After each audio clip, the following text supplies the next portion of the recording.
Hello everyone, I'm Dr. Ashish Reddy, consultant microsurgical andrologist, Andro9 Hospitals, Begumpet. ఈరోజు మనం varicocele అంటే ఏంటి, అసలు ఈ వారికోసిల్ వల్ల ఇన్ఫర్టిలిటీ వచ్చే ఛాన్సెస్ ఏమైనా ఉన్నాయని డిస్కస్ చేస్తున్నాం. మొదటిగా వారికోసిల్ అంటే నార్మల్ టెస్టిస్కి సప్లై చేసే వెజల్స్ ఉంటాయి కదా, ఆ వెజల్స్లో సైజ్ ఇంప్రూవ్ అయ్యి ఎక్సెస్గా సైజ్గా పెరిగిపోతుంది. దానివల్ల ఏమవుతుందంటే టూ సైడ్స్ బ్లడ్ ఫ్లో అవుతుంది. అంటే జనరలీ వెయిన్స్లలో బ్లడ్ ఫ్లో అనేది కింది నుంచి పైకి వెళ్తుంది. ఇదే వారికోసిల్ ఏమవుతుంది, ఈ వెజల్ అనేది చిన్నగా ఉన్నది చాలా పెద్దగా అయిపోతుంది. దానివల్ల పైనుంచి ఫ్లో స్టార్ట్ అవుతుంది, కింది నుంచి ఫ్లో పోతుంది. సో దానివల్ల మనకి టెస్టిస్ లోపల టెంపరేచర్ రెగ్యులేట్ కాదు. జనరలీ స్పర్మ్ ప్రొడక్షన్ అవ్వాలంటే మన బాడీ టెంపరేచర్ కంటే మన టెస్టిస్ లోపల టెంపరేచర్ 2 degrees తక్కువగా ఉండాలి. సో అది మెయింటైన్ కాక ఈ ప్రాబ్లమ్స్ అన్నీ వస్తుంటాయి. సో వారికోసిల్ వల్ల ఖచ్చితంగా ఇన్ఫర్టిలిటీ ఇష్యూస్ వస్తాయి. ఎందుకు అంటే ఈ టెంపరేచర్ రెగ్యులేట్ కాక మార్ఫలాజికల్ డ్యామేజ్ ఉంటుంది, మొటిలిటీ చాలా సివియర్గా డ్యామేజ్ ఉంటుంది. చాలా రేర్గా ఇది ఎజోస్పర్మియా కూడా దారితీసే ఛాన్సెస్ ఉంటాయి. సో వారికోసిల్ ప్రివలెన్స్ ఎంత? సో వారికోసిల్ ప్రివలెన్స్ ప్రతి 100 మందిలో ఒక 20 మందిలో అయితే వారికోసిల్ ర్యాండమ్గా ఉంటుంది. కానీ వాళ్ళకి ఆ స్పర్మ్ ఎఫెక్ట్ అవుతుందా ఎఫెక్ట్ కాలేదా అని ఇండివిజువల్గా టెస్ట్ చేసే కానీ తెలియదు. సో వారికోసిల్ అనగానే భయపడాల్సిన అవసరం లేదు. So varicocele grade 1, grade 2 varicocele వల్ల ఎటువంటి ఇష్యూస్ లేవు. గ్రేడ్ 3, గ్రేడ్ 4 వల్ల ఏమవుతుందంటే ఈ ఫ్లో అనేది ఇర్రెగ్యులర్గా ఉండి ఈ స్పర్మ్ కౌంట్లో తగ్గే ఛాన్సెస్ ఉంటాయి అండ్ పెయిన్ వచ్చే ఛాన్సెస్ ఉంటాయి. సో వీళ్ళ గ్రేడ్ 3, గ్రేడ్ 4 ఉందా అని ఎట్లా ఐడెంటిఫై చేసుకోవాలి? సో ఎక్కువసేపు కూర్చున్న నొప్పి లేవడం కానీ, టెస్టిస్లో ఎక్కువసేపు నిలబడ్డ నొప్పి లేవడం కానీ ఇలా ఉన్నప్పుడు ఖచ్చితంగా ఒకసారి స్క్రోటల్ డాప్లర్ స్టడీ ఉంటుంది, అది చేయించుకోండి. దానివల్ల మీ టెస్టిస్లో కూడా వారికోసిల్ ఉందా లేదా అనేది ఒకటి క్లారిటీ వస్తుంది, ప్లస్ గ్రేడ్స్ కూడా తెలుస్తుంది. సో దీనికి ఉన్న ట్రీట్మెంట్ ఆప్షన్స్ ఏంటి? సో చాలా మందిలో వచ్చే నాకు కామన్ క్వశ్చన్ ఏంటంటే, సార్ వారికోసిల్ ఉంది, ట్యాబ్లెట్స్ ద్వారా ఇదేమైనా తగ్గుతుందా? సో ఇది రోగం కాదు, ఇది ఓన్లీ ఒక స్ట్రక్చరల్ డ్యామేజ్. అంటే ఒక వెజల్ లోపల దాన్ని వెడల్పు పెరగడం వల్ల వచ్చిన ప్రాబ్లం కాబట్టి ఈ వెడల్పుని మళ్ళీ నార్మలైజ్ చేసే ఛాన్సెస్ ఉండవు.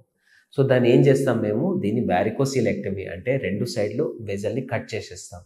కట్ చేయడం ద్వారా ఎటువంటి ఇష్యూస్ రావు. ఎందుకంటే మనకి టెస్టిస్ నుంచి బయటకు వచ్చే వెజల్స్లో ఒక 5 to 6 ఉంటాయి కాబట్టి 2-3 క్లిప్ చేయడం ద్వారా మీకు ఎటువంటి ఇష్యూస్ రావు. సో వారికోసిల్ అనేది చాలా సింపుల్ సర్జరీ, చాలా ఎక్సలెంట్ సర్జరీ. ఎందుకంటే ఇది మైక్రో సర్జరీ. మొత్తం వారికోసిల్లో మనకు కట్ వచ్చేది లెస్ దాన్ 1 centimeter కట్టే ఉంటుంది.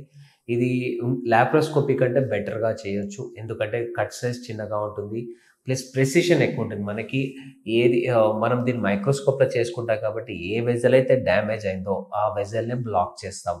అన్ని వెజల్స్ కట్ చేయడానికి లేదు, ఎందుకంటే ప్రతి వెజల్కి ఒక్కొక్క ఇంపార్టెన్స్ ఉంటుంది. ప్రతి వెజల్కి మనకి టెస్టిస్లో స్పర్మ్ ప్రొడక్షన్కి చాలా ఇంపార్టెన్స్ ఉంటుంది. సో ఏదైతే ప్రాబ్లం ఉందో, జనరలీ ఎక్స్టర్నల్ స్పర్మాటిక్ వెయిన్ కానీ, ఇంటర్నల్ స్పర్మాటిక్ వెయిన్ కానీ, ఇవి చాలా కామన్గా కట్ చేసేది, లేకపోతే ప్యాంప్రిఫార్మ్, ఈ 3 వెజల్స్ వెరీ కామన్గా కట్ చేస్తుంటాం. సో ఇది చేయడం ద్వారా మీకు ఎటువంటి ఇష్యూస్ రావు. సో ఇంకొక ఉన్న కామన్ థింగ్ ఏంటంటే, కొందరికి టెస్టిస్ దగ్గర చిన్న వాపులాగా తాకుతుంటుంది. సో సర్జరీ చేయగానే ఇది వెంటనే పోదు, ఒక 3 months టైం పడుతుంది. ఎందుకంటే మనం టెస్టిస్ దగ్గర ఈ సర్జరీ టెస్టిస్ దగ్గర చేయం, టెస్టిస్ కంటే చాలా హై. అంటే ఇప్పుడు ఆల్మోస్ట్ ఇంగ్వైనల్ రీజన్ అంటే పైన టెస్టిస్ కింద ఉంటే మనం పైన చేస్తాం ఈ సర్జరీ. సో ఈ వెజల్స్ ఏదైతే బ్లాక్ చేసామో అది కంప్లీట్గా బ్లాక్ అయిపోయి ఫ్లో మొత్తం సప్లై ఆగిపోవడానికి 3 months వరకు టైం పడుతుంది. కాబట్టి టెస్టిస్ దగ్గర వెజల్స్ పెద్దగా అయినా కానీ మీరు భయపడాల్సిన అవసరం లేదు. ఆపరేషన్ అనేది సక్సెస్ కాలేదనేది ఏమి ఉండదు. ఇది ఫెయిల్ అవ్వాల్సిన అవసరం లేని సర్జరీ, చాలా సింపుల్ సర్జరీ. అంటే దీంట్లో ఒక్కటే సింపుల్ రూల్ ఏంటంటే నెవర్ ఓవర్ డూ.